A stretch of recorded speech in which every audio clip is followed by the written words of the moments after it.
Now suppose the NRC corporation can't make it. In other words, their expenses exceed their income. Who pays for the deficit? The land has been put up as collateral for the loan. So the Natural Resource Center would have to give up some of the land to pay for their deficit, which in effect means the taxpayers of the city of Salida are paying. That's how the loan is structured. However, it's also tied, the payments are tied to those lease payments from the U.S. Forest Service.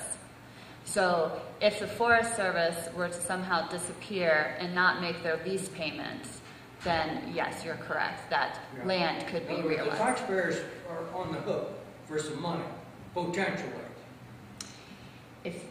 Right? It's a long shot that the Forest Service will default on their lease, but yes.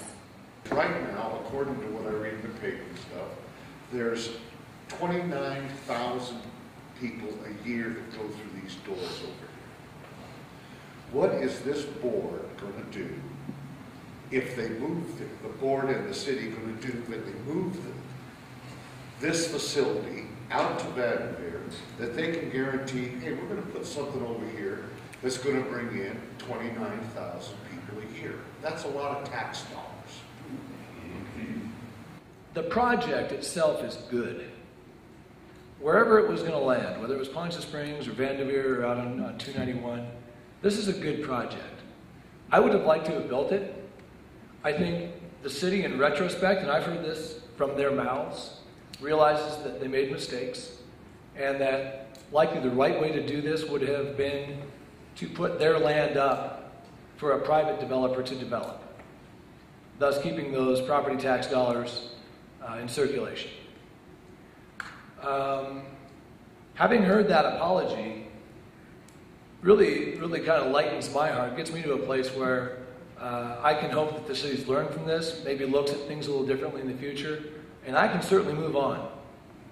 I think this is going to be a fantastic project. I would hate to see our frustration and anger with past mistakes stop what I think is a great potential move forward. I'm not against tax money being spent if it's spent well and we can see some good results, but I am not persuaded. I think what you called it in another, when you were on a different side of things 13 years ago, Tim, you called it pie in the sky.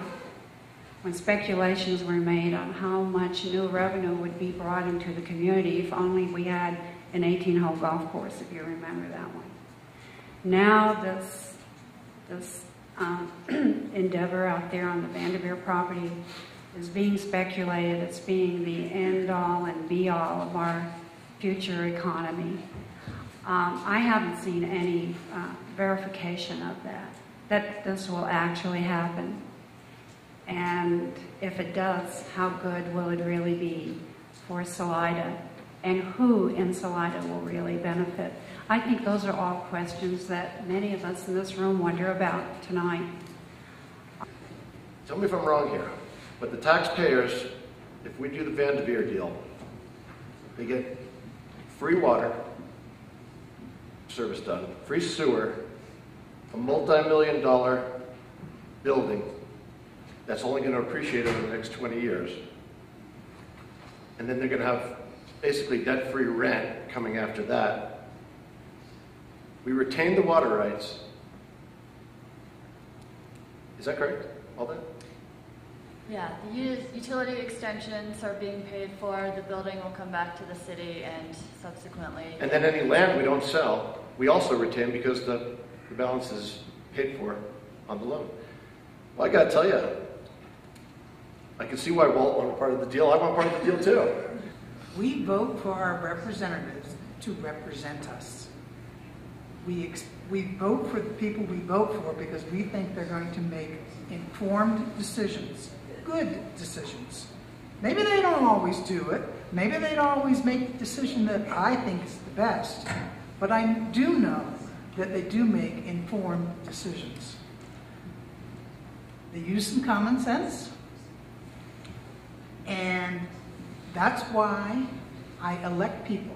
I don't elect people to city council or commissioner or any other office so that they can then come back to me and tell me that I have to vote in an election to do their job. It's not about whether we want to vote for the property. It is a law. I think the out-of-town city attorney we have has misanalyzed his representation to the city. Last week in council, Councilman Bowers asked him, "Are you sure?" And the city attorney danced around that and said it is his interpretation. I think when this is all said and done, we're going to find out his interpretation is wrong and illegal. And the sale of the Pinto Barn land, the transfer of all the Vanderveer property is in fact illegal. Now, economic development is hard. It's hard to hold on to that vision and commit to it and maintain that belief through all the ups and downs. We have studies. It was done in 2006. Who knows? You know, if those numbers are accurate or correct. But I do believe that the commitment that was made by this community 20 plus years ago to obtain that property and build the AHRA, to invest in this facility, to invest in the Whitewater Park, Riverside Park, Sackett Avenue, it's paid off. The downtown is thriving, and now we need to look at the next 20 years. Where is Salida going? And we have 80% of our lands, 85% of our lands in this county are publicly managed lands. So how do we engage those resource management agencies in a productive and proactive way?